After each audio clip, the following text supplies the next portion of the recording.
What was that episode about? His love with Oscar? His love with Matt? Matt. With Matt, yes. I don't even know if any of this actually happened. I doubt it, since it is fan fiction. Presumably, Jeff doesn't know about this.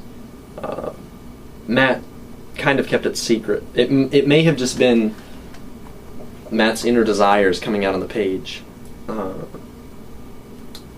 At least that's our speculation. He only gave it to several people, and as far as I know, he never showed Jeff. So this probably never happened. So you guys were playing D&D with Matt. Was not weirded out by this?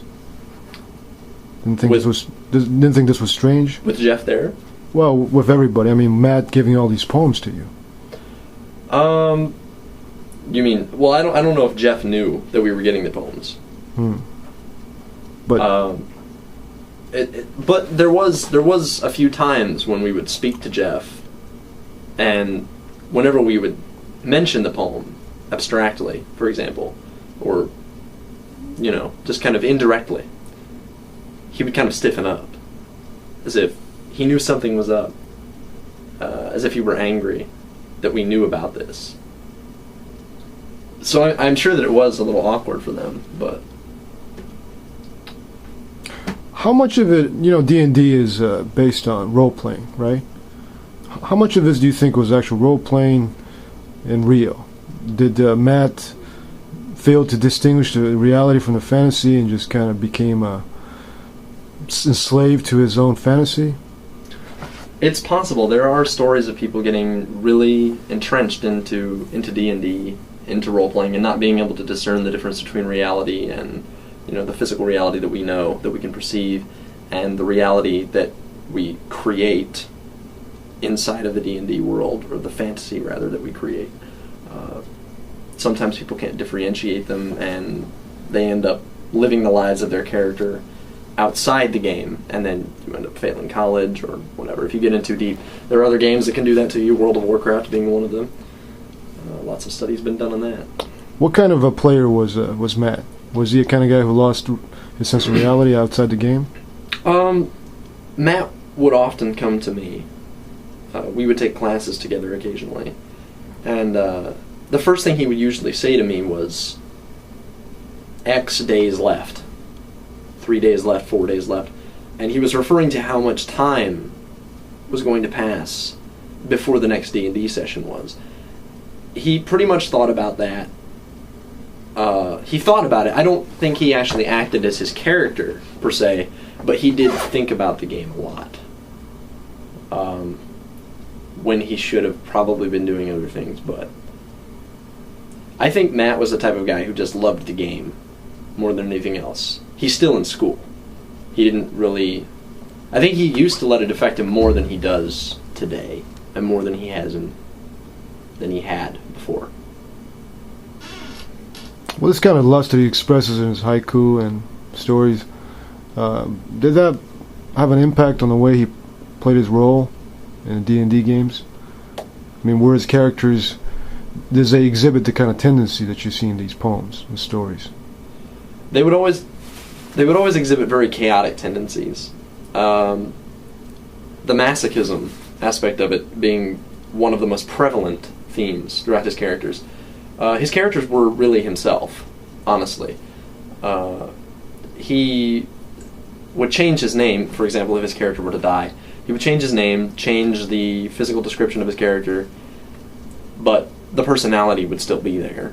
He would still be this chaotic, rambunctious, do what I want, get what I can type of guy.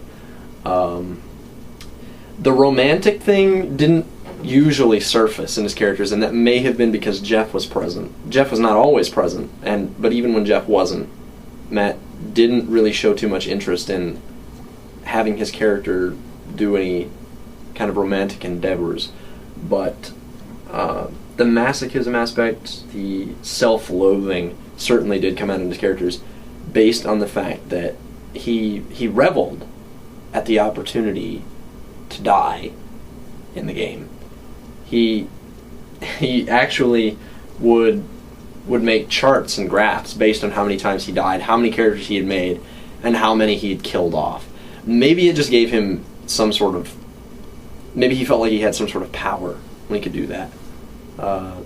That, well, I'm not the dungeon master, so I can't just arbitrarily kill things, but I have control over my character, so I can at least kill myself. That may have been it. I don't know, but he's an interesting guy. Well, as someone who played Tokubei and loved Suicides of Sonizaki, would you say that Matt's illicit, or however kind of love he felt for, Jeff, was similar to a sort of D&D twisted version of Tokubei's? He was a Tokubei to Jeff's Ohatsu. Is this a fair representation, or is it overreading the situation?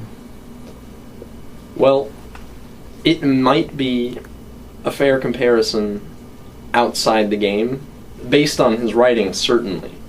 But based on his actions in the game itself, probably not. Simply because his character never expressed any desire for love in the game. But outside the game, perhaps he did, as his real person, as Matt. Usually D&D players are not well known for writing poetry. Maybe I'm wrong. But how would you describe this relationship between D&D and writing this kind of poetry? Well... I mean, is D&D conducive to poetic inspiration? I think it could be.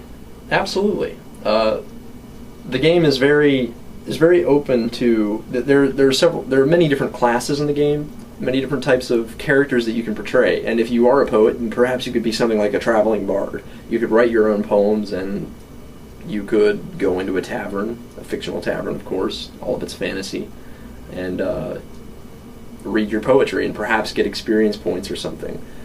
So if you're really into that, the D&D game is very open-ended. I would argue that it's one of the most open-ended games in existence, and that's probably why it still exists today. It's been around since the 70s. Nintendo has been around since 1985, but there are very few people that play it anymore. They just made a new version of D&D. It's because when you take a video game, you have a very set path that you follow. You can only go to the edge of the screen, for example. You can only go where that world was built. You're limited. But in the D&D world, your only limit is your imagination. And so, sure, poetry could be there. You just have to do it. And finally, if Matt was watching this, what would you say to him? What would I say to Matt if he were watching this? I would say, Matt, we'd like to see some more of your works. This is a very small portion of his works.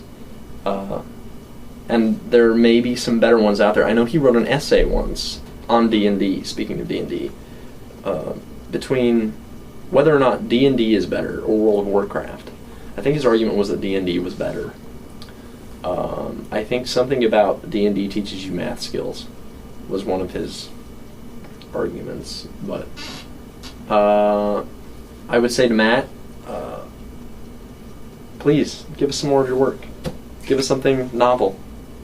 We want to see it. Thank you.